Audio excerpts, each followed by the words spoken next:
Muito boa tarde, este é o canal do Boi News, quarta-feira, 27 de outubro, também ao vivo pelo Facebook e portal sba1.com. A taxa de desocupação que mede o desemprego no país ficou em 13,2% no trimestre terminado em agosto, informou hoje o IBGE.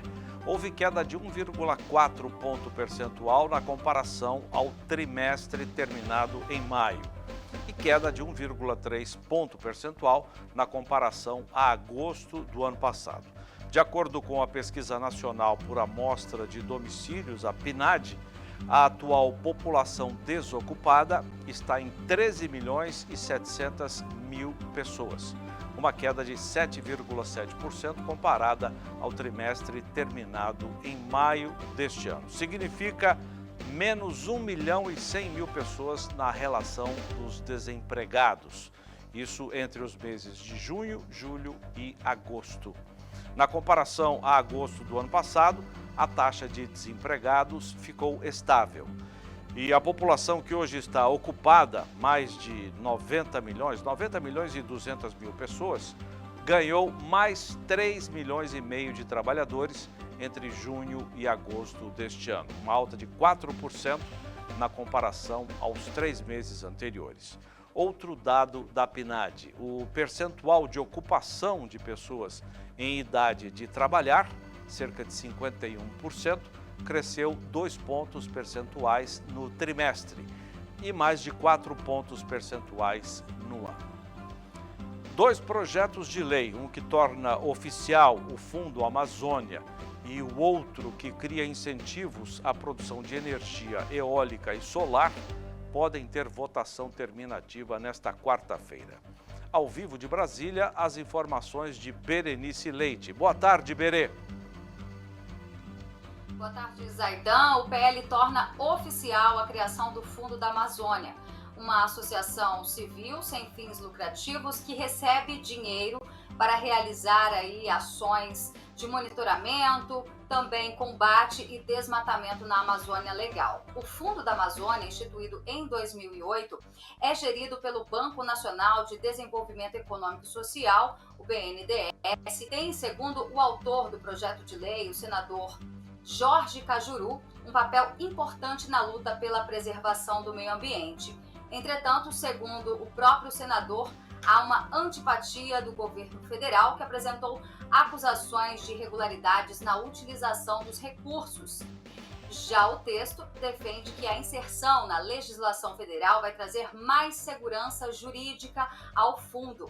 Caso seja aprovado na Comissão de Meio Ambiente, o texto segue diretamente para a Câmara dos Deputados para votação, caso não haja nenhum recurso para votação em plenário. E ainda hoje, como você bem disse, haverá a votação, está na pauta, pelo menos do Senado, a votação sobre a produção, a criação de produção de incentivos de energia eólica. Zaidan. Obrigado, Berê.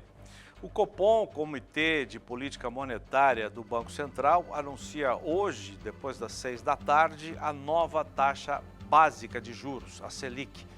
E a expectativa do mercado é de um aumento significativo, que pode chegar a até 2 pontos percentuais. Ao vivo da Bolsa Brasileira de Mercadorias em São Paulo, as informações de Walter Pulga Júnior. Boa tarde, Pulga. Boa tarde a todos, Zaidan. Há uma expectativa aí de que uma nova taxa de juros seja bem acima do princípio esperado. E por que isso ocorre? Porque a última avaliação da inflação, considerando aí como referência o IPCA, Índice de Preço ao Consumidor Amplo, veio bem acima do que os operadores do mercado esperavam. Os operadores esperavam uma inflação, agora nos primeiros dias de outubro, na primeira quinzena, de 0,98%, e ela apareceu com 1,20%. Diante disso, já surgem especulações sobre uma alta acentuada da taxa Selic, a taxa básica de juros, né? A perspectiva é de que suba pelo menos 1,5%, 1,5 ponto percentual, ou seja, ela subiria de 6,25% para 7,75% ao ano, já se aproximando de 8% ao ano.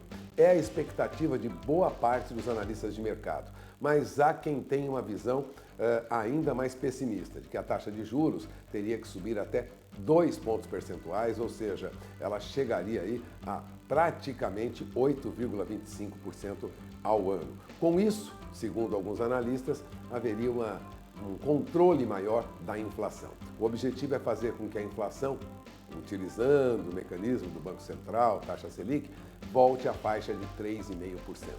A expectativa é de que há a possibilidade disso ocorrer, né? Mas é consenso que ela subiria 1,5 ponto percentual. É esperar para conferir. Depois das 18 horas, o Conselho de Política Monetária, reunido no Banco Central hoje pelo segundo dia, decide a nova taxa de juros. Que teremos uma alta na taxa de juros, isso já é líquido e certo.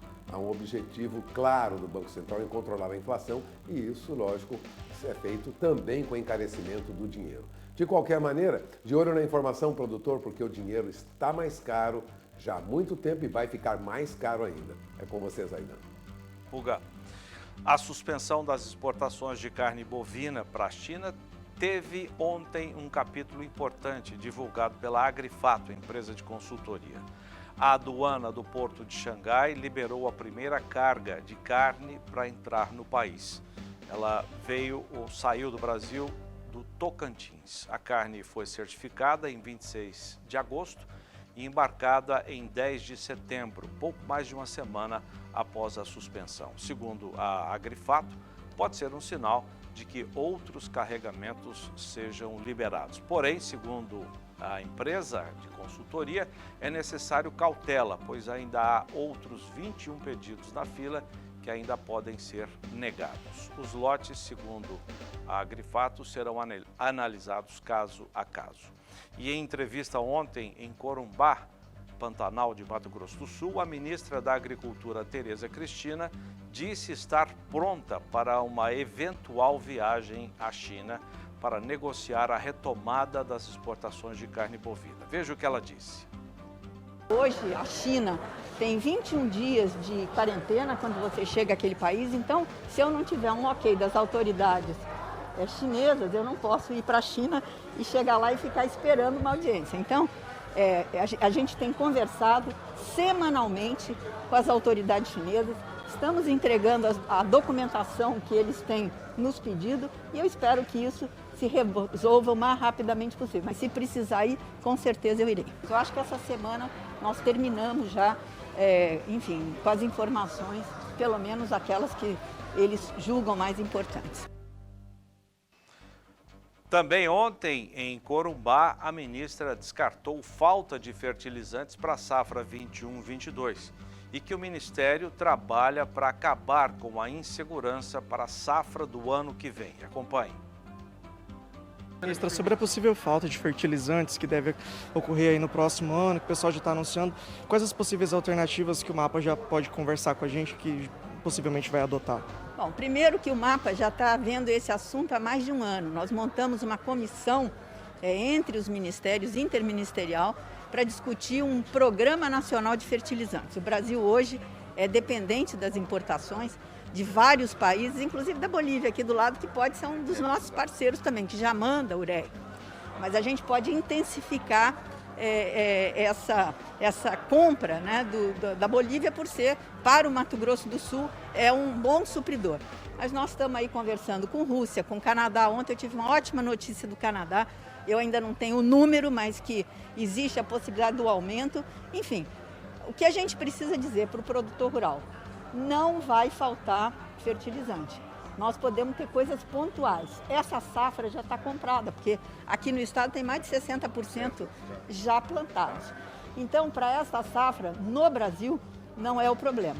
Na safrinha, nós ainda precisamos receber aí em torno entre 10% e 20%. A gente está fazendo esse levantamento e estamos providenciando para que também não falte. Nossa preocupação é acabar com essa insegurança para a próxima safra de verão, que é a 21-22. Então, eu acho que as coisas estão se encaminhando bem. Eu tenho a possibilidade de ir à Rússia agora, em meados de novembro, para também conversar, porque é um grande supridor. porque nós temos a Bielorrússia, que está com problemas de sanções econômicas do mundo e que podem atrapalhar as exportações para o Brasil. Então, nós já estamos tomando todas as medidas para antecipar, se houver a falta, porque ainda não há, né? Mas se tivermos problema com com a Bielorrússia, que é um importante exportador de fertilizantes para o Brasil, que a gente tenha outros países que possam suprir essa diferença. A senhora pretende viajar para a China? Agora a previsão do tempo. Boa tarde, Renata Ferreira.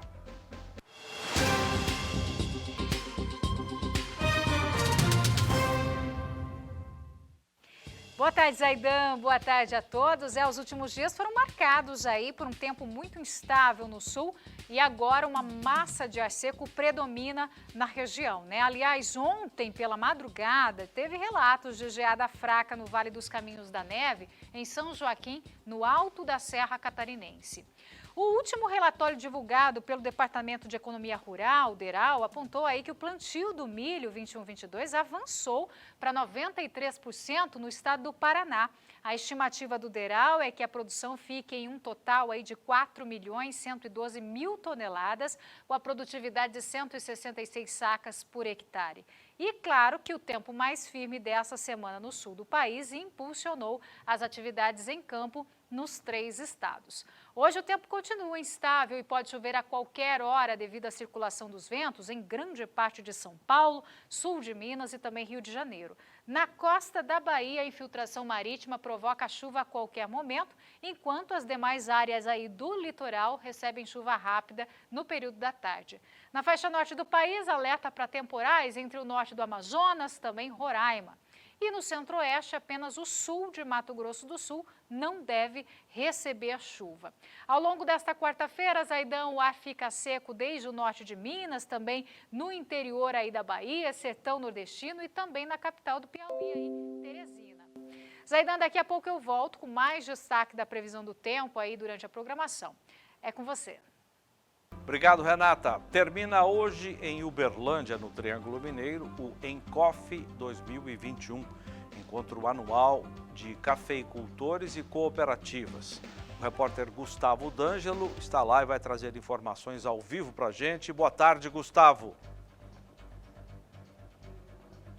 Zaidan, boa tarde para você, boa tarde a todos. Pois é, esse é o segundo e último dia do evento que ocorre aqui no Palácio de Cristal em Uberlândia, Minas Gerais, e reúne toda a cadeia produtiva do café, né? Diversas cooperativas, associações, empresas e produtores de café estão reunidos, então, desde ontem, para discutir diversos assuntos técnicos e de mercado para ajudar realmente os cafeicultores na gestão e planejamento da próxima safra. A gente tem imagens ao vivo, porque nesse momento está acontecendo a palestra Agricultura 5.0 na prática. Agora, Zaidan, o evento ele busca apoiar os produtores nesse momento em que a cafeicultura passa por grandes dificuldades, né, por conta da baixa bienalidade, além da seca, das geadas e também do alto custo de produção que afetam a cafeicultura. O Canal do Boi é a TV oficial do evento e a nossa equipe está aqui desde ontem, então, trazendo as informações, colhendo também muito conteúdo para ao longo da programação apresentar para todos vocês. Eu fico por aqui e o evento se encerra hoje à tarde, mas ainda tem uma programação bastante extensa até às 18 horas. Com vocês, Zaidan. Gustavo, bom trabalho. O CB News termina aqui. Obrigado a você também. Eu volto logo mais às 10:05 com o Mais Pecuária. E você fica agora com a nossa agenda de leilões.